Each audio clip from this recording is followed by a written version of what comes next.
Greetings. Well, I guess, when people are putting forth a lot of weird, conflicting information, stuff like that, I say don't step in it, for the most part. But when it comes to Charlie Kirk's murder, okay, we know there's a lot of funny business going on, right? We know that, right? I mean, I knew it. The first report I saw about it, I'm like, okay, we're being lied to. There's a lot going on here. It's weird. And then I saw this shot of his shirt going out, and I thought in the back of my mind, one of those AV guys is suspect. And this is an Israeli style thing. Israel has been killing people with pagers and electronic devices a lot. They did it. I mean, I'm not making this up. They did it in Lebanon and a lot of other places. And so I just kind of thought, wow, this looks Israeli to me. It looks like a, intelligence professional kind of operation. And there's a lot of confusing ideas.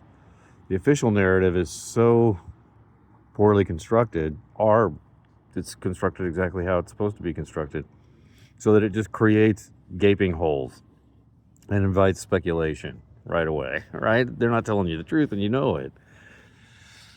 And then here comes in this big swooping Eric Kirk, TPUSA, event, this like gala event, fireworks and everything. That was strange, okay? Now, I think then to like blame them for Charlie's murder is also not correct, but I don't think anybody's really doing that. Certainly not Candace Owens. She's not saying they did it. What she's saying, though, is that it's suspect, like how many people knew what, when, what did they know when, that kind of stuff. And just why weren't more steps taken by the university itself, the local police, everybody to protect Charlie better, even with TPSA, why didn't they do more? So those are all valid questions. Now Alex Jones is weighed in on this. Now he's got in on this. And he's attacking Candace and breaking apart her narrative, her little story. She doesn't really have a narrative, though, a story. She is saying, I'm investigating. I'm looking. I'm asking questions. I'm not saying these are hard answers yet. Okay? I haven't heard that from her, and I've watched a lot of her stuff. And so now I'm watching what the people are accusing her, the specific ones. They're saying, yeah, here she is, flip-flopping and blah, blah, all this. She's contradicting herself, flip-flopping, blah, blah. So I watch it all, and I'm like, nope. Since people don't understand how to make claims, they don't make claims or back up claims themselves. They don't even know, they can't see when there are no claims. Also, they can't seem to notice. They're just confused. It's just a hot confusion is all it is. And now, Alex is on his channel. He had this expert guy on, a quote unquote expert, and they were talking about MK Ultra and Trantifa. So I think making it about Trantifa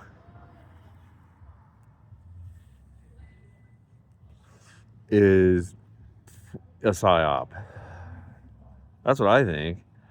I think the letter between Tyler Robinson and his lover and all that, and all the footage that was just widely available and kind of got pushed. You can feel when things kind of get pushed on your feed, or when they're kind of getting pushed in your YouTube or whatever social media platform you're on.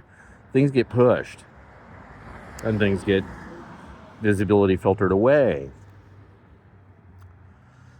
Yeah. And what got pushed were these video clips of people saying to Charlie Kirk, tomorrow when you come, you're I'm gonna get you, blah blah, you know. And I just I think I responded to some, man, you're stupid, you know, that's rude. And if you don't like somebody, argue against what they say or something. Don't like, and why would you make threats against someone on a video when you're going to be a suspect, you know?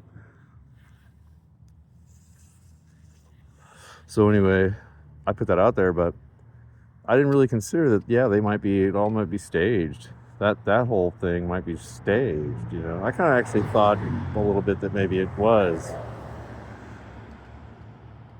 They're all actors, like it's all just a big thing, you know. I kind of believe that. I'm just gonna put that out there. I'm not saying that I really know, because there's a lot of confusion, a lot of obfuscation, a lot of problems, a lot of information has been withheld, the evidence was destroyed, paved over. So maybe one of those things like JFK, where you just kind of don't know who did it. There's no real definite, but you can get a vibe. You're kind of like, hey, you know, Alan Dulles, the CIA, really hated JFK. They hated this idea of doing diplomacy and making peace when they had big plans for making money off of war operations and stuff. Then there's those guys, and then there's also the mafia. Didn't like him, didn't like some of his proposals. So yeah, there was a lot of people. And then now there's, you know, a lot of evidence has come out with the JFK thing. Really interesting thing, people who got hired who really didn't make the kill, but they were like waiting in a train car or something like that. And the things that they observed and the things that they heard. And it's really interesting trying to piece it all together, because they all heard, they were like, two guys were in a train car for a long time, and they kind of couldn't hear much or see much. But then, you know, at certain key times, they did see some things. So if you put that together with what other people saw, blah, blah, blah, you can kind of start to piece it together. No, people haven't really done that, because this stuff's just coming out. Some of these new, you know, now that time is going on, people are getting to the point where they can start talking more. Because there's a lot of people hired for that operation, the JFK thing. It's like they didn't want to take any chances. They just put a lot of people in the field, and they were going to activate one team or another. It's the impression I get. But anyway, that's JFK. That's a whole other bag of worms. No, you know.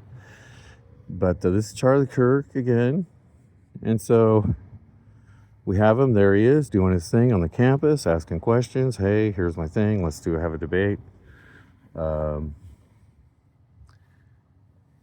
There's no security. There's no one on the roof. He gets killed. It's a neck wound. We all agree on that.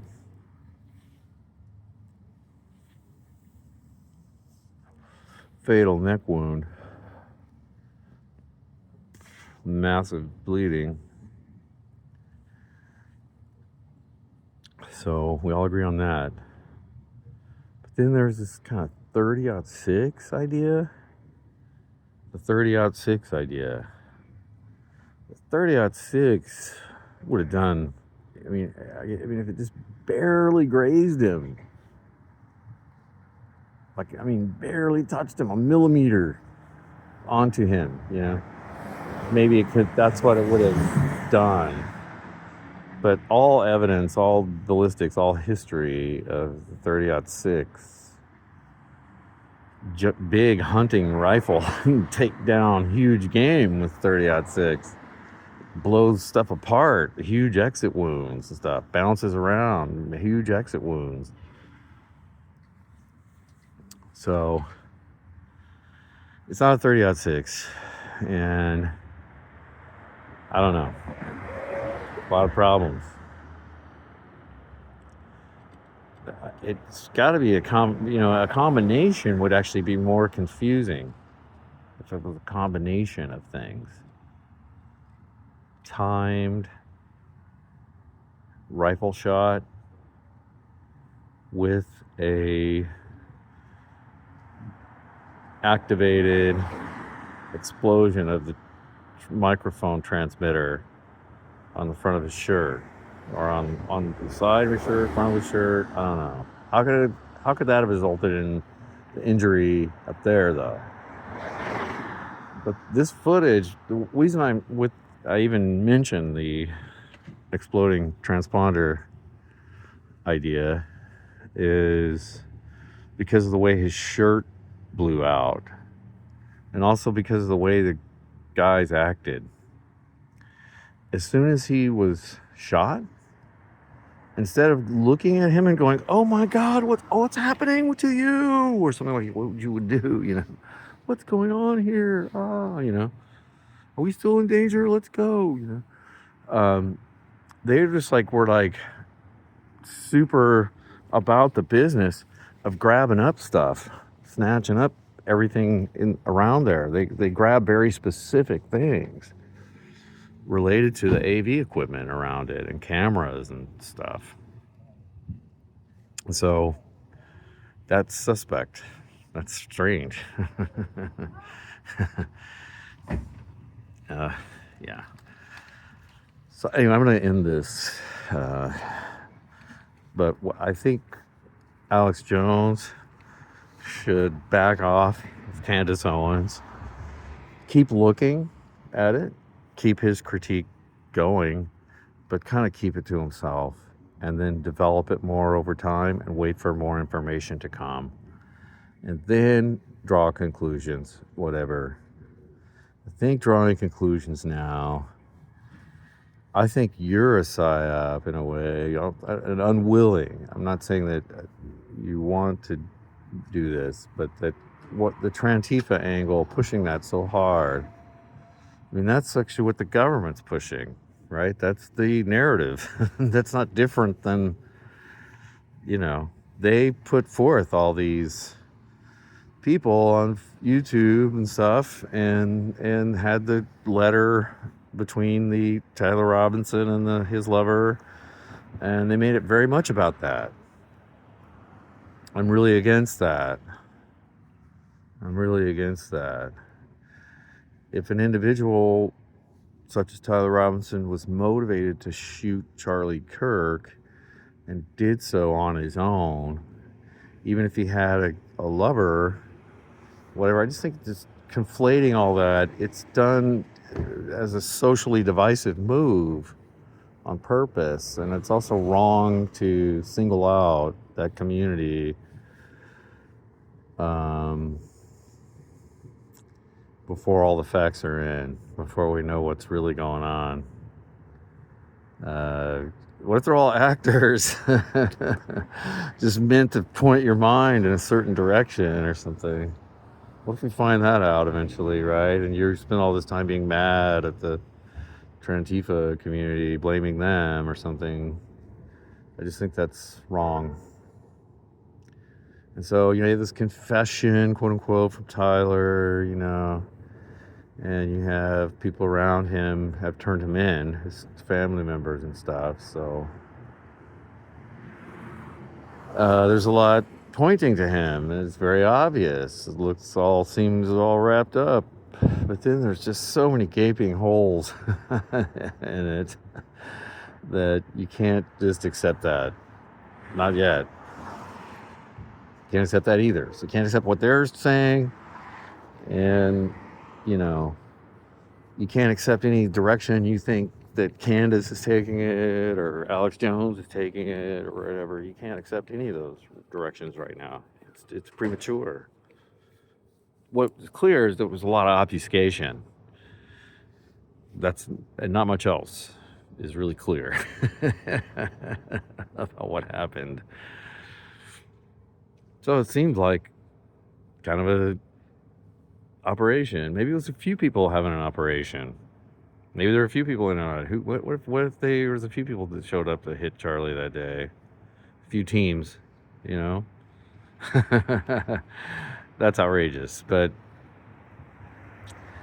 it's just so confusing. It's all very confusing, and that's by design, right? So don't step in it. Don't insult anybody else. Also, why make it about the people, right? So now it's Candace, duh, duh. Why not take the claims that you think she's made and argue against those claims? It's been stated by some that Charlie was killed by Israel or something like that, right? So if that's the thing you think they're saying, then respond to that. You know what I mean? And don't keep saying their name or making them crazy or this guy Mitch or Candace. I think he's an op. I think this guy Mitch. I think he came in and planted this whole dirty bomb on her with this Fort Huachuca thing and the way it played out. I think there really was something going on at Fort Huachuca. What that is, I don't know. And if it involved a congressperson or whatever, I don't know. There's a lot of things we don't know. See, that's a thing. And uh, it's just a lot of speculation and hooey, from all angles, all sides, really. But I think, so there was something that happened in Fort Huachuca. I think it happened, I think the transportation to it happened on the 8th. And then the event happened early on the 9th. And it was over. That's what I think. But, and who cares anyway? Who knows if it was even related? Who knows?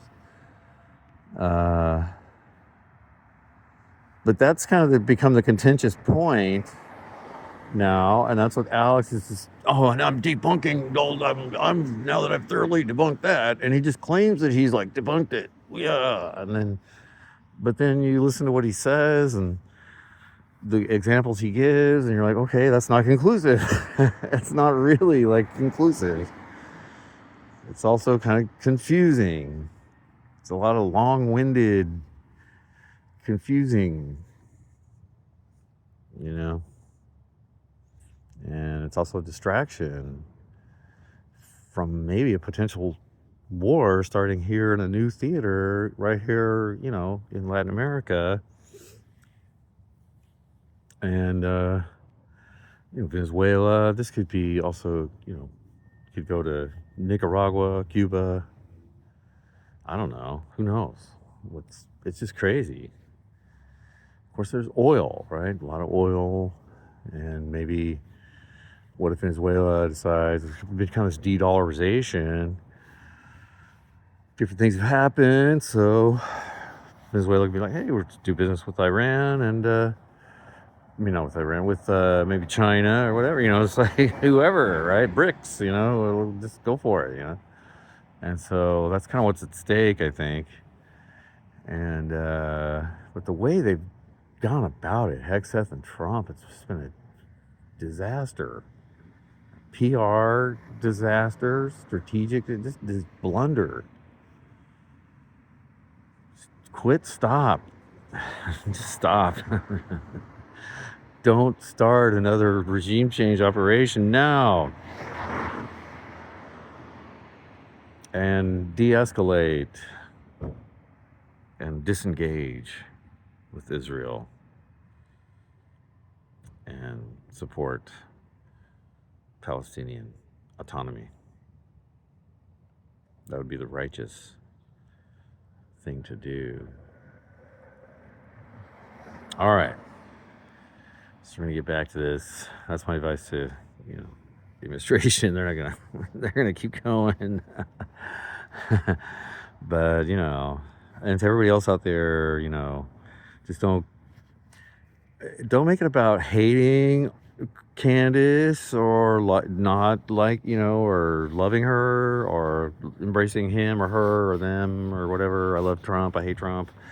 That's our problem, It's like, what is that operation here? What's going on? And is this sort of a faux dichotomy, a kind of false polarity that's been foisted on us? It's more like a theater than real world operative things. And what's really happening is the public is being jarred kind of out of its mind while it's being robbed. And the Constitution's taking big hits, and all this censorship and this just embrace of this idea. It's like, well, gosh, we just can't platform that idea.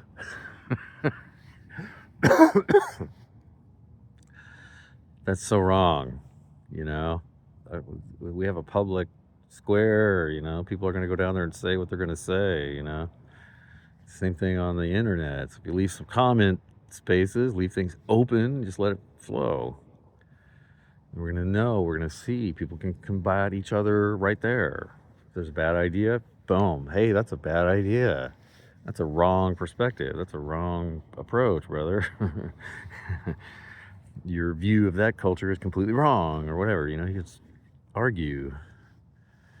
But not about the person, but about what the content, what's being said, what's being proposed, what's happening. Yeah. All right. Have a great one.